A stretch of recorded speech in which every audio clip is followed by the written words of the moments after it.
هتبدأ تكتب ايميل اهو، بس مش عارف تبدأ بإيه.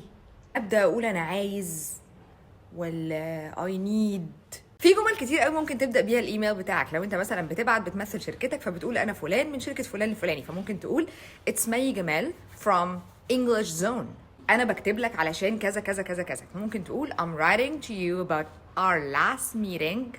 مثلا لو أنت بتتكلم عن الميتنج اللي فات قلنا فيه كذا كذا كذا.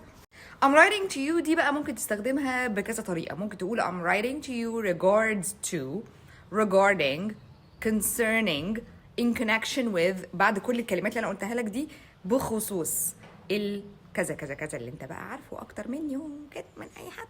مش بس كده. I'm writing to you to ask, to inquire, to check, to confirm. برضه ممكن تقول I'm contacting you regarding, I'm reaching out because. وتقول ممكن تقول this email is just to let you know, وتقول الحاجة اللي انت عايزه يعرف. Might I take a moment of your time to، يعني تسمح لي اخد من وقت حضرتك دقيقة.